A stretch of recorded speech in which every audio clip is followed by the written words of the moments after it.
یو آیات مبارک چا په ترجمه باندې ازدکه د 0 رکعاتو نفل نه ولا الله جل جلاله بهتر ثواب ورکړي. خدا ګټه اخرت ګټه ده. کو د دنیا 10 روپے ګټه منغو ته ګټه ښکاری او د اخرت لوی ګټه منغو تاسو ته ګټه نه ښکاری. ولې هغه معاملې د غیب ده.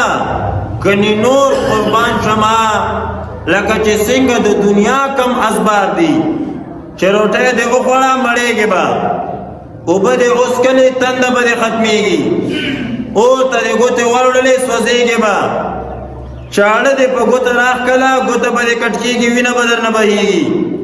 لکه چې څنګه دنیایي دا شیان دي اسباب دي د دې د پاره اثر شتا نو هم د قرنګي د ګناونو د پاره هم اثر شتا د نیکیانو د پاره هم جزاء داشتا. الله پاک ویلي دي چې نیکی دې وکړه د دې بدله بدر کوم. دا قرآنی کی سبب دی د پاره د آخرت د بدله. گناہ دې وکړه عذاب بدر نه در کوم. دا گناہ سبب دی د پاره د عذاب د آخرت. خام به قربان شم الله پاک عذاب او ثواب ورکړي. دا چې کومه دا ثابت خبره ده. رب ذوالجلال په خپل کلام کې په دې باندې بار بار آیاتونه مبارکه راوړي دي. په سورۃ الواقعه کې الله جل جلاله د درو فرقو بیان کړی دی. یو مقربین، بل اصحاب الیمین چې کم د خلاص والا خود خلاص والا وي تبع عمل نامه په خلاص باندې ملاويږي. بل اصحاب المشأمه، اصحاب الشمال د غسلاس والا. د درې واړو اعمال الله پاک ذکر کړی دي. به چې کله روح قبضه کیږي به الله جل جلاله د هغه په د هغه د آخرت بدله په باره کې آیاتونه مبارکه ویلي دي. اعوذ بالله من الشیطان الرجیم. فاما ان كان من المقربين فروح وريحان وجنة نعیم. اللہ پاک وائی کو چلتا دامڑے.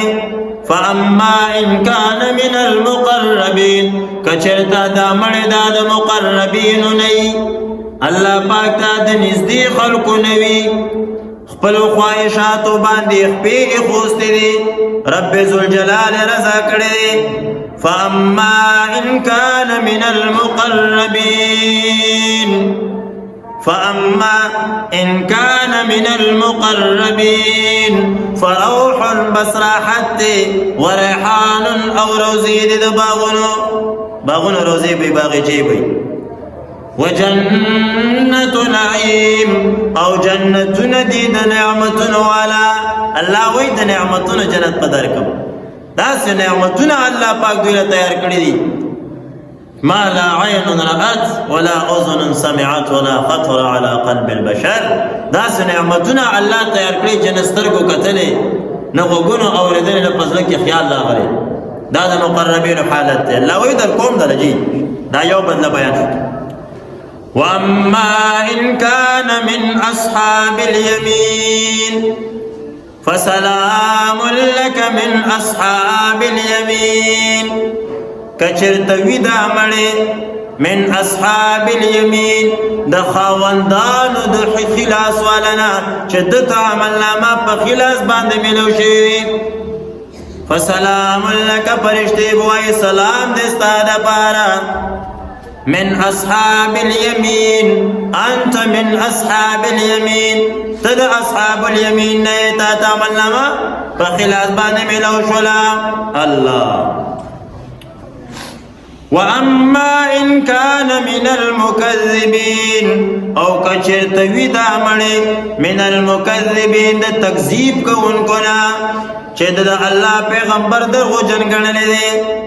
دا الله کتاب درغجن گنی من المکذبین دا تکذیب کون کو نوی الضالین گمراہانو نوی فنظلم من حمیم بل بس مل مسجاد دا من حمیم دا گرمو بو نبی اللہ وی مل مسجاد پا گرمو بو باندی